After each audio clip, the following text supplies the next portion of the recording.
नमस्कार किसान साथियों, मैं Shyam Sharma son of farmer आपका अपने YouTube चैनल में बहुत बहुत स्वागत करता हूं। जैसा कि आप वीडियो में देख रहे हैं, ये मेंथा की फसल है, मेंथा की खेती है। आज हम बात करेंगे मेंथा की फसल के बारे में कि मेंथा की उत्तम फसल लेने के लिए आपको किन किन बातों का ध्यान रखना है, कब इसकी बुवाई होती है, कौन सी मिट्टी में इसको करते हैं और कौन कौन से उर्वरक खाद वगैरह लगाने से इसमें अच्छा तेल का उत्पादन लिया जा सकता है। जैसा कि हम सभी जानते हैं, मेंथा एक औषधि फसल है। इसका प्रयोग औषधि के लिए और सेंट के लिए किया जाता है, सुगंध के लिए किया जाता है। वैसे इसकी खेती बदायूं, रामपुर, मुरादाबाद, बरेली, पीलीभीत, बाराबंकी, फैजाबाद, अंबेडकर नगर, लखनऊ आदि ज़िलों में जायद की फसल के रूप में किया जाता है। बहुत ही अधिक मात्रा में किया जाता है, लेकिन आजकल पूरे भारत में इसकी खेती होने लगी है और इसका अच्छा प्रोडक्शन ले रहे हैं किसान। इसके लिए भूमि की बात की जाए तो बलुई दोमट मिट्टी एवं मटियारी दोमट मिट्टी बहुत ही उत्तम होती है। इसके लिए खेत की तैयारी करना अति आवश्यक होता है। बुवाई से पहले आपको खेत की जुताई करना अति आवश्यक होता है। इसके लिए 3-4 गहरी जुताई करके खेत को समतल बना लें और उसके बाद खेत में तुरंत इसकी जो पौध है, जो नर्सरी तैयार की है आपने, उसको लगा दें या जड़ लगा सकते हैं आप। और इसकी बुवाई की बात करें तो इसके लिए जो बुवाई और रोपाई के लिए जो अच्छा समय होता है वो 15 जनवरी से लेकर के 15 फरवरी तक का टाइम बहुत ही अच्छा होता है। अगर आप देर से बुवाई कर रहे हैं तो जड़ आपको मिलती हैं, जड़ का ही मतलब नर्सरी तैयार की जाती है इससे। तो पौधों को नर्सरी के रूप में तैयार करके इसको मार्च से अप्रैल के पहले सप्ताह में इसकी रोपाई अवश्य कर देनी चाहिए, अगर आप लेट करना चाहते हैं तो। अगर इसमें किस्म की बात करें, वैरायटीज़ की बात करें, तो इसमें स्पाइकाटा MSS1, जिसको देसी पुदीना भी कहा जाता है, कोसी, ये एक ऐसी वैरायटी है जिसको आप समय से भी बुवाई कर सकते हैं और लेट भी बुवाई कर सकते हैं, जिसको जापानी पुदीना के नाम से भी जाना जाता है बाज़ार में।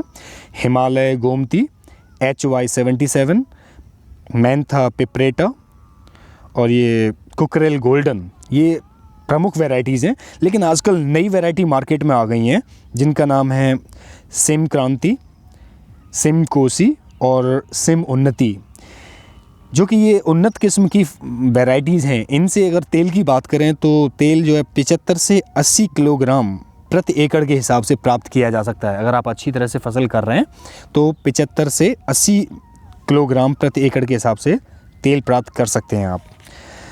और बुवाई से पहले जो हम जड़ लगाते हैं, बीज लगाते हैं, उसका उपचार करना अति आवश्यक होता है। रोपाई से पहले इसकी जड़ों को 2 ग्राम कार्बोनडाजिम प्रति लीटर पानी में घोलकर 5 मिनट तक डुबाकर शोधित करना चाहिए।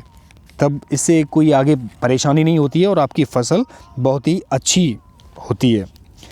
मेंथा की रोपाई के लिए लाइन से लाइन की दूरी 30 से 40 सेंटीमीटर और पौधे से पौधे की दूरी 15 सेंटीमीटर रखना आवश्यक होता है। जड़ों की रोपाई कूड़ बनाकर करनी चाहिए। कूड़ मतलब लाइन बना करके करनी चाहिए, जो गड्ढा बना करके करनी चाहिए। 3 से 5 सेंटीमीटर की गहराई पर होना आवश्यक होता है। जो हम जड़ लगाएं उसको कम से कम 3 से 5 सेंटीमीटर गहराई में अवश्य डालें। देखिए ये काम चल रहा है सामने, ये लेबर वाले लोग इसकी कटाई कर रहे हैं। ये मेंथा की फसल है हमारी, इसकी कटाई, ये पुराना वीडियो है लास्ट टाइम का, मैं उसको शेयर कर रहा हूँ आपके साथ में। ये कटाई का काम चल रहा था, आपके सामने दिख रहा है, लेबर वाले लोग लगे हुए हैं और कटाई कर रहे हैं मेंथा की।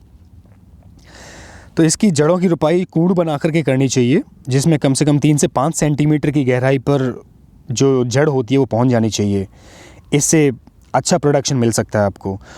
इसके तुरंत बाद सिंचाई कर देनी चाहिए, हल्की सिंचाई करें, क्योंकि अधिक पानी इसके लिए अच्छा नहीं होता है। शुरुआत में हल्का पानी देने से जड़ जम जाती हैं और प्रोडक्शन भी अच्छा मिलता है आगे चल के।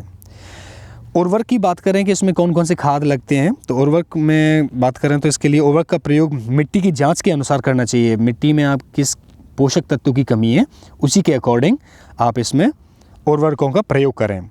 अच्छी उपज के लिए 120 से 150 किलोग्राम नाइट्रोजन, 50 से 60 किलोग्राम फास्फोरस, 40 किलोग्राम पोटास तथा 20 किलोग्राम सल्फर प्रति हेक्टेयर की दर से इसमें प्रयोग करना चाहिए। और ऐसा करने से आपको अच्छा प्रोडक्शन और अच्छा तेल मिलता है आपकी फसल में। देख सकते हैं आपको ये लेबर वाले लोग लग रहे हैं और ये कटाई का काम चल रहा है।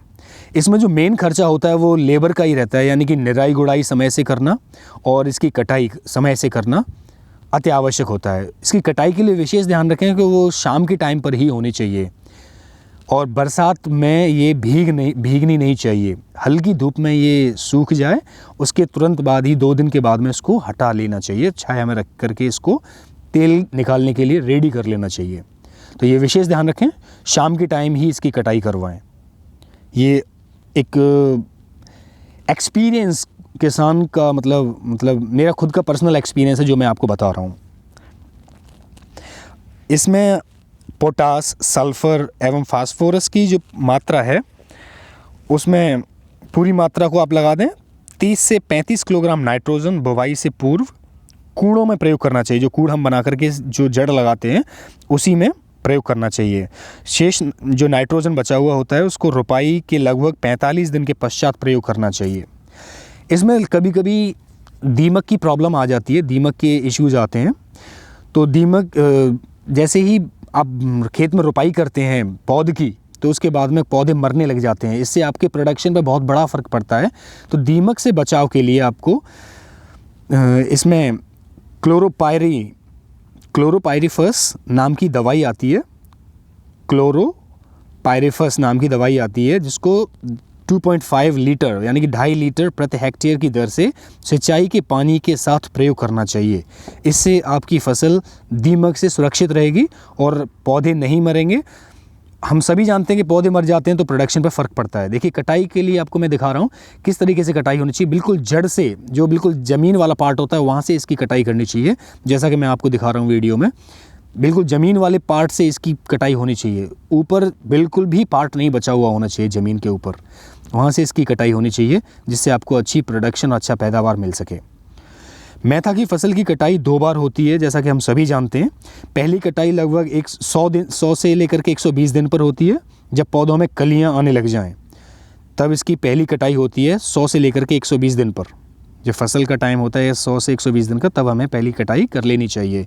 दूसरी कटाई जो होती है वो पहली कटाई के लगभग 70 से 80 दिन के बाद में करनी चाहिए। तो इस तरीके से आप इसमें 2 फसल ले सकते हैं। जैसा कि आप देख रहे हैं कटाई चल रही है, लेबर वाले लोग लगे हुए हैं, कटाई का काम जारी है। इसके कटाई के बाद पौधों को खुली धूप में छोड़ दें। उसके बाद कटी फसल को छाया में हल्का सुखाकर जल्दी ही आसवन विधि द्वारा जो यंत्र होता है तेल निकालने वाला, उससे तेल निकाल कर घर पर संचय कर लें या बिक्री कर दें इसकी।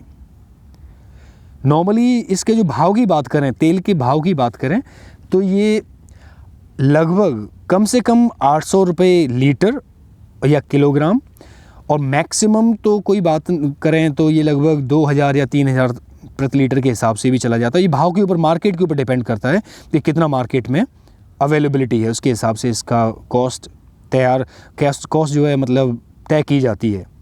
तो मंडियों में इसको आप निकाल सकते हैं। अगर आपके पास कोई और सवाल है या कुछ और क्वेश्चन पूछना चाहते हैं इससे रिलेटेड, तो आप कमेंट कर सकते हैं और अधिक जानकारी ले सकते हैं। लास्ट में वीडियो के अंत में आपको पुरानी वीडियो दिखाई देगी और आप देख सकते हैं कि कटाई वगैरह चल रही है इसमें। कोई और इन्फॉर्मेशन चाहिए तो आप हमें कमेंट करके इन्फॉर्मेशन ले सकते हैं। ऐसी ही मज़ेदार वीडियो देखने के लिए आप हमारे चैनल को सब्सक्राइब कीजिए और घंटी वाला बटन अवश्य दबाएं जिससे आपको हमारी वीडियो का नोटिफिकेशन समय से मिल सके। जय किसान, जय जवान।